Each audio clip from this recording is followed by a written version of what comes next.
Hi everybody, how's it going? Mark here with another comic book review.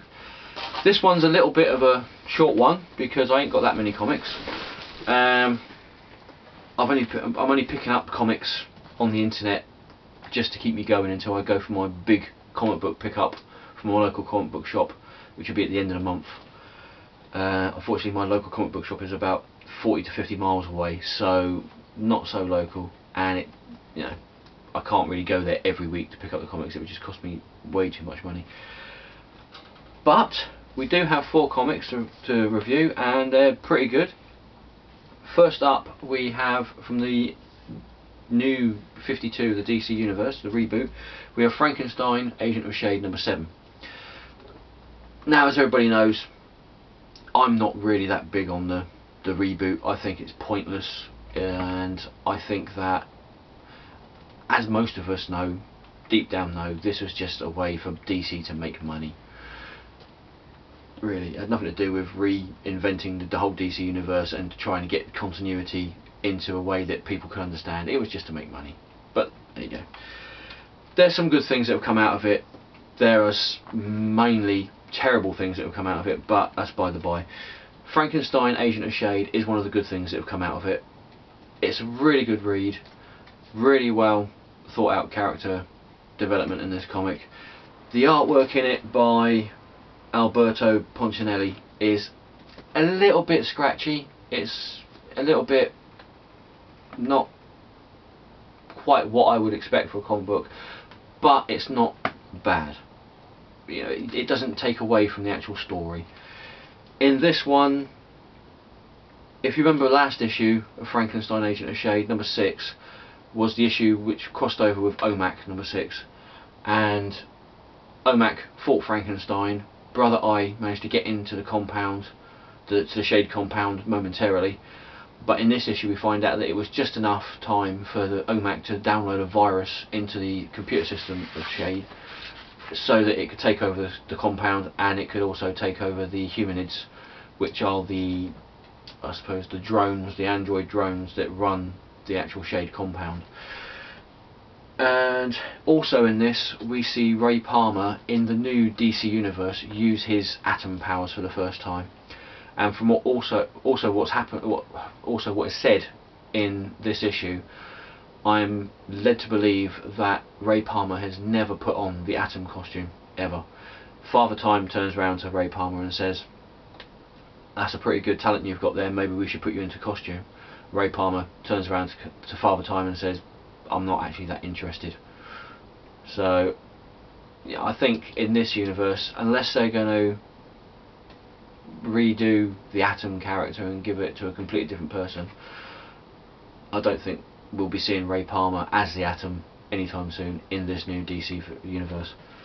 But Frankenstein Agent of S.H.A.D.E. is one of the good books out of the DC Universe 52, so if you've got some spare pennies, pick it up.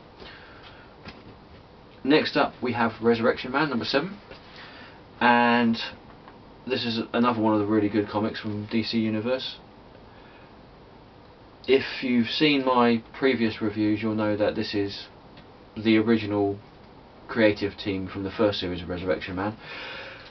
In this issue, Resurrection Man is in a tenement block.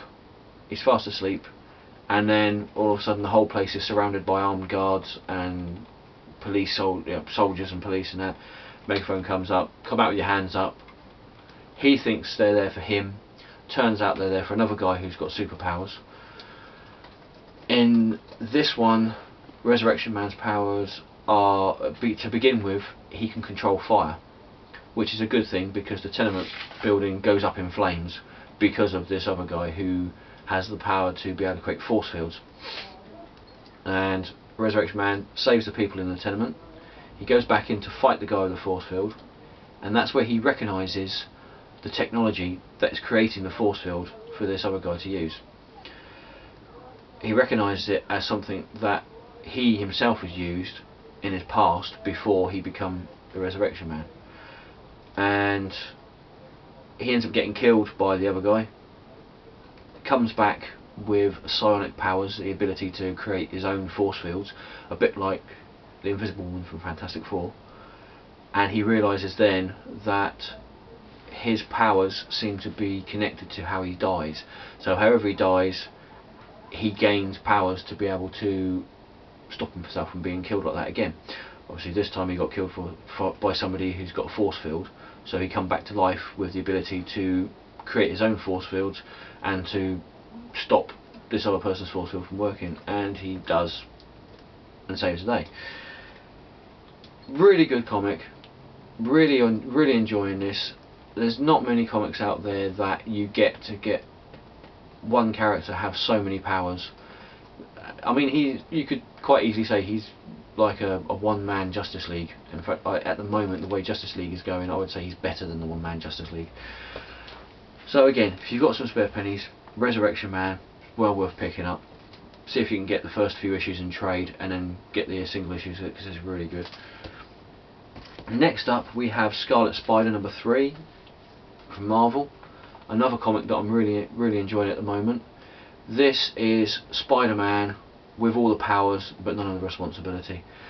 This is the Spider-Man clone, or otherwise known as Kane, and if you've read the Spider Island event that happened in the Spider-Man comics a few months ago, you'll know that Kane took one of Peter Parker's Spider-Man's new Spider-Man outfits, took it, and he is now going across America being, I suppose you could say, an unwilling superhero, really.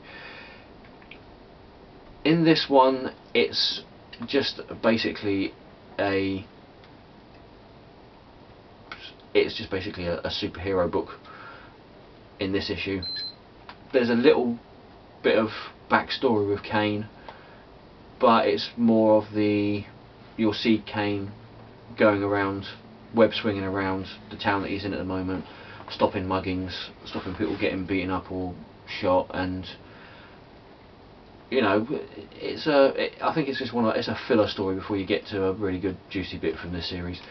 But it's a really good story, and you know, it complements Spider-Man quite well, I think, even though you don't have to read Spider-Man to enjoy this.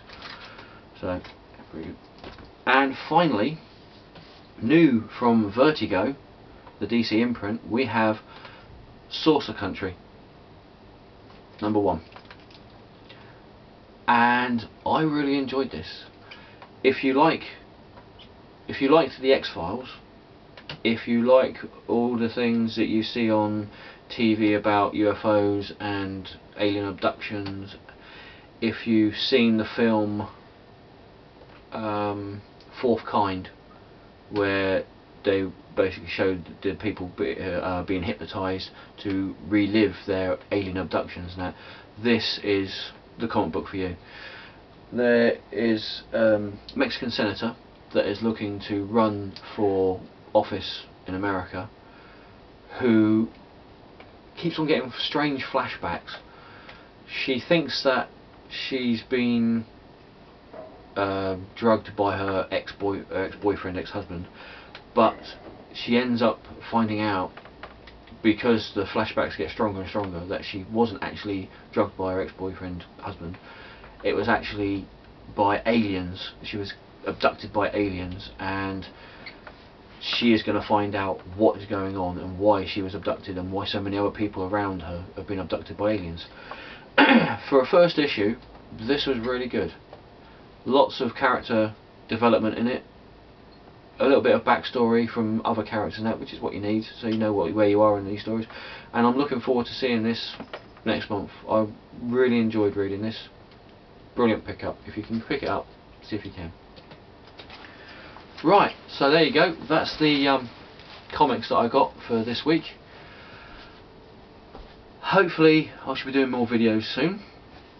With any luck, I should also be putting a video up for the Comic Community Central as well, which I'll put a link down below as well for that. In that one, I'll just be reviewing an old comic book graphic novel that I got, which was a bit of a surprise to me actually. So, thanks for watching. Thank you everybody who subscribed. Please comment, and hope to see you soon. Thanks for watching. Ta-ta for now.